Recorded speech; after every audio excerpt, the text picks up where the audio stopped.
पायल एक खुले मिजाज की जिंदा दिल लड़की होती है जिसे उसके पापा ने फुल्ली सेल्फ इंडिपेंडेंट बनने के लिए सब कुछ सिखाया हुआ होता है।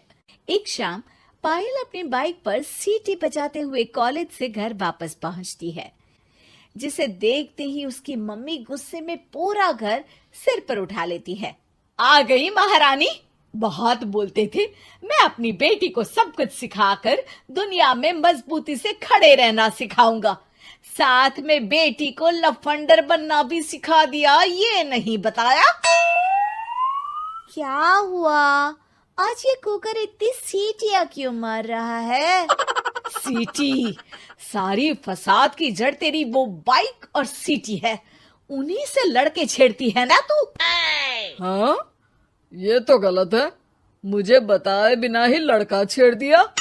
हाय तौबा, ये कैसा पति और बेटी मिले हैं मुझे। अरे मम्मी यार, तुम ओवर एक्टिंग बंद करो, और मैंने कोई लड़का नहीं छेड़ा पापा। शिट यार।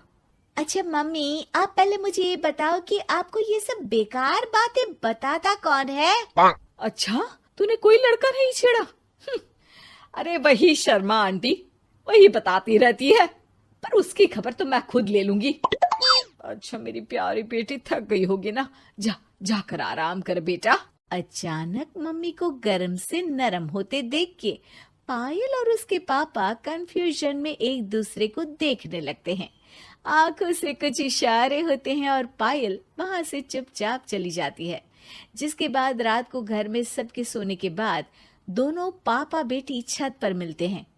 क्या खबर लाए हो? अरे तुम्हारी मम्मी तो हमसे भी तेज निकली, कोई खबर नहीं मिली। क्या यार पापा, पता नहीं अब मेरी मदर इंडिया कौन सा बम फोड़ेंगी।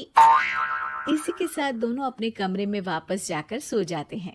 अगली सुबह पायल जैसे ही कॉलेज जाने के लिए तैयार होकर कमरे से बाहर निकलती है तो उसकी मम्मी उसे लड़के वालों के सामने ले जाकर खड़ा कर देती है।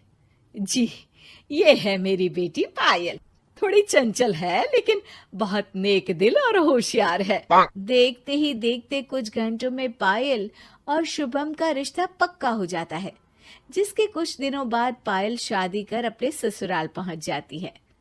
सोचा था मम्मी कोई बम फोड़ेंगी, पर उन्होंने तो सीधा मुझे उम्र कैद की सजा ही दे दी। बहू, अब उम्र कैद समझो या बम, रहना तो यही है, निभाना यही है, इसलिए छिछोरी हरकतें बंद करनी होगी। है? ये आप क्या बात कर रही हो? मैंने क्या किया? इतने मासूम ना बनो, मुझे तुम्हारे कारनामों के बारे में सब अच्छे से पता है। ऐसा बोलकर सास तो वहां से चली जाती है, लेकिन पायल सोच में पड़ी वहीं खड़ी रह जाती है। जिस पर शुभम उसके पास आता है।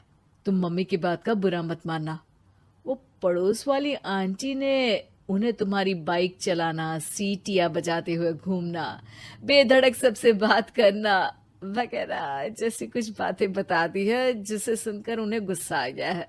पर फिक्र मत करना, धीरे धीरे साथ रहने से वो भी ठीक हो जाएंगी। Thanks for your concern, but I don't care. Payal सीधा अपने कमरे में चली जाती है। अगली सुबह कॉलेज जाने के लिए तैयार हो सीटी बजाते हुए कमरे से बाहर निकलती है, जिसे देख सास गुस्से से तिल मिला उठती है। महारानी, शादी के अगले ही दिन ये हीरोइन बनकर कहाँ चल पड़ी? और ये लफंगों की तरह सीटियां बजाना बंद करो। ये हमारा घर है, कोई सड़क नहीं जहाँ तुम आवारागर्दी करती घूमो।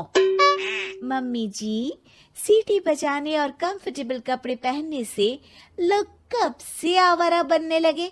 इसी के साथ सास बहू का युद्ध शुरू होने ही वाला होता है कि शुभम वहां पहुंच जाता है।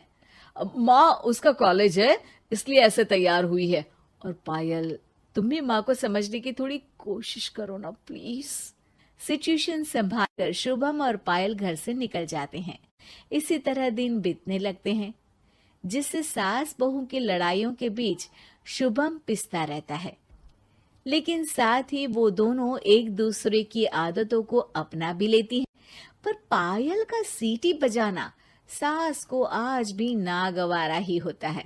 आसमान गिर जाएगा, धरती फट जाएगी, पर इसकी सीटी ना जी ना, कभी बंद नहीं होगी। अरे मम्मी जी, जब आप मेरे कुछ बोले बिना सीटी से ही समझ जाती हो कि मैं क्या बोल रही हूँ, फिर इसे बदलने की क्या जरूरत?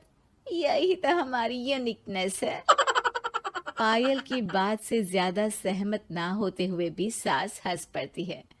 उसी शाम पूरा परिवार घूमने जाने का प्लान बनाकर घर से निकल जाता है और उनके जाते ही घर में चोर घुस आते हैं और तभी वो सब भी दोबारा घर के अंदर आते हैं बाहर से। क्या यार पायल, एक शाम भी फोन के बिना नहीं रह सकती थी क्या? घर में ही तो फोन है, कहाँ चला जाता? अब जल्दी अंदर जाकर अपना फोन लाओ, मम्मी और मैं यहीं बाहर वेट करते हैं। ज्यादा बोल रहे हो, देखो अब और धीरे काम करूंगी।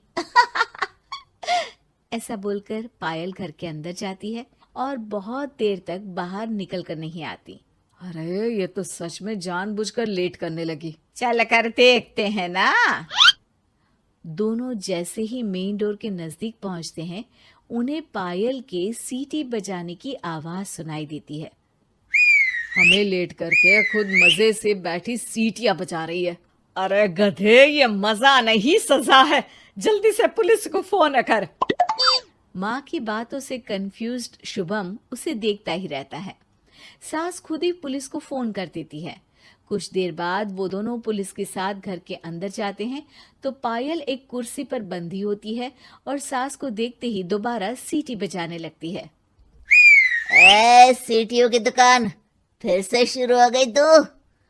और क्या इन सबको कह रही है कि चोरा है चोरा है?